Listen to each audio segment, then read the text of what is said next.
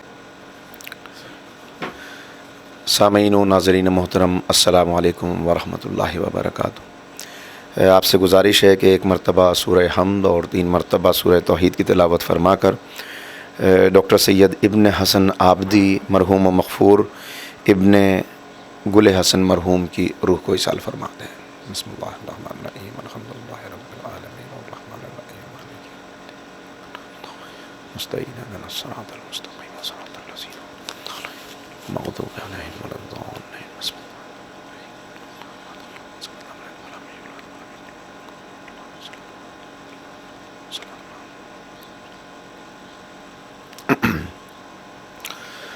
اعوذ باللہ من الشیطان اللعین الرجیم، بسم اللہ الرحمن الرحیم، الحمد للہ رب العالمین وبہ نستعین وہو المعین، والصلاة والسلام علی سید الانبیاء والمرسلین، سیدنا و نبینا و شفیع ذنوبنا والطبیب قلوبنا ابی القاسم محمد، اللہم صلی علی محمد وآلہ الطیبین الطاہرین المعصومین المظلومین المنتخبین المنتجبین، اما بعد فقد قال اللہ تبارک و تعالی فی کتابہ المجید وفرقانہ الرشید وقولہ الحق، بسم اللہ الرحمن الرحیم، هل يستوي الذين يعلمون والذين لا يعلمون، صدق اللہ العلی العظیم۔ بزرگان محترم و نوجوانان عزیز، اللہ تعالیٰ نے انسان کو جو یہ وجود عطا کیا ہے اس کے 2 حصے ہیں۔ ایک انسان کی ظاہری شخصیت ہے کہ جسے ہم دیکھتے ہیں اور اس کے ذریعے سے انسان کو ظاہراً پہچانتے ہیں۔ ایک انسان کی باطنی شخصیت ہے جس کو قرآن کریم نے حقیقی طور پر انسان کہا ہے۔ هل أتى على الإنسان حين من الدهر لم يكن شيئا مذكورا، یہاں بتایا گیا کہ انسان پر ایک زمانہ ایسا گزرا ہے جب وہ ناقابل ذکر تھا۔ یہ بات ہے عالم ارواح کی، عالم انوار کی، عالم ذر کی، کہ جہاں انسان صرف روح کی صورت میں موجود تھا اور اسے یہ جسم عطا نہیں کیا گیا تھا، لیکن اس روح کو جو انسان کی باطنی شخصیت ہے، جو انسان کا آدھا حصہ ہے، آدھا وجود ہے، اسے قرآن کریم نے انسان کہا کہ اس وقت بھی انسان تھا، انسان پر گزرا ہے زمانہ۔ پھر اسے اس دنیا کے اندر بھیج دیا گیا، اس عالم رنگ و بو میں انسانی شکل دے کر، لیکن اصل اس کی کامیابی یہ ہے کہ یہ اپنے اعمال سے یہ ثابت کرے کہ جیسی شکل اسے دی گئی ہے، انسانی صورت، انسانی وجود اسے دیا گیا ہے، واقعاً یہ اپنے باطنی شخصیت کے اعتبار سے بھی ویسا ہی انسان ہے، اور اس کے لیے ضرورت ہے اسے قدم قدم پر تربیت کی۔ انسان کی شخصیت کو جو چیز بناتی ہے وہ ہے اس کا نقص سے نکل جانا، اس کا ناقابل ذکر سے قابل ذکر بن جانا، یعنی اس کا اپنی جہالت سے آگے مرحلے طے کرتے ہوئے علم کی طرف بڑھنا اور ایک منزل تک پہنچ جانا، پھر علم جب یہ حاصل کر لے گا تو اب یہ قابل ذکر ہے، لیکن خالی علم بھی کافی نہیں جب تک علم کے ساتھ تربیت نہ ہو۔ اس لیے کہ علم تو انسان بہت سی چیزوں کو رکھتا ہے، جانتا ہے مگر مانتا نہیں ہے، جاننے کے باوجود قدم پیچھے ہٹا لیتا ہے۔ سب کو معلوم ہے کہ اسموکنگ کے نقصانات کیا ہیں، سب کو معلوم ہے کہ ڈرگس لینے کے نقصانات کیا ہیں، کون اس بات سے واقف نہیں ہے کہ شراب پینے کے نقصانات کیا ہیں؟ تو یہ وہ چیزیں ہیں کہ جن کے نقصانات انسان جانتا ہے، اور بہت سی چیزیں ہیں جن کے نقصانات اس کے اوپر بالکل روز روشن کی طرح واضح ہیں، مگر اس کے باوجود وہ نقصان اٹھاتا ہے، وہ خسارہ اٹھاتا ہے، وہ پستی میں رہتا ہے۔ کیوں؟ اس لیے کہ اس نے جان تو لیا مگر ماننے کے لیے آمادہ نہیں ہے۔ تو علم حاصل تو کر لیا مگر علم حاصل کرنا یہ اس کی شخصیت کا حصہ نہیں بن سکا۔ تربیت اصل میں اسی کو کہتے ہیں کہ جو انسان نے علم حاصل کیا ہے اس کو وہ ایک قدم آگے بڑھ کے اپنی عملی زندگی میں لائے، اور علم اور عمل، انسان نے علم حاصل کیا، اس کے عمل میں وہ علم نظر آنے لگا۔ یہی ہے تربیت کا حاصل کر لینا اور اس منزل تک پہنچ جانا، یہی انسان کی کامیابی کا راز ہے۔ اسی لیے قرآن کریم نے حقیقت انسان بیان کرتے ہوئے کہا، واللہ اخرجکم من بطون امہاتکم لا تعلمون شیئا، جب تم اپنے ماؤں کے بطون سے ظاہر ہوئے تو تم کچھ جانتے نہیں تھے۔ یعنی انسان کی ابتدا ہے نہ جاننا، چونکہ انسان کی ابتدا کمزوری ہے، ابتدا نہ جاننا ہے، ابتدا نقص ہے، ابتدا خسارہ ہے۔ اس لیے ایک سفر طے کرنے کے بعد، ایک جدوجہد کے بعد، ایک کوشش کے بعد، ایک مستقل اسٹرگل کے بعد وہ ایک مرحلے تک پہنچے گا جب وہ ناقابل ذکر سے قابل ذکر بنے گا اور نقص سے کمال تک پہنچے گا۔ اسی لیے کہا گیا کہ جب پیدا ہوئے تو تم کچھ جانتے نہیں تھے، پھر تم نے آہستہ آہستہ جاننا شروع کیا، مرحلے طے کرتا ہے انسان۔ آپ دیکھیں اگر انسان اور حیوان میں فرق یہی ہے، حیوان کا بچہ پیدا ہوتا ہے، انسان کا بچہ اشرف المخلوقات ہے، لیکن حیوان کا بچہ اس کے باوجود اپنی انسٹنکٹ میں وہ علم لے کر آتا ہے کہ اسے معلوم ہے میری غذا کہاں ہے۔ 21 دن میں انڈے سے چوزا نکلتا ہے، اپنی غذا تلاش کرنے لگتا ہے۔ بکری کا بچہ پیدا ہوتا ہے، 2-4 مرتبہ گرتا ہے، پھر اپنی ماں کے پیچھے پیچھے دوڑنے لگتا ہے۔ مچھلی کا بچہ پیدا ہوتا ہے، فوراً تیرنے لگتا ہے۔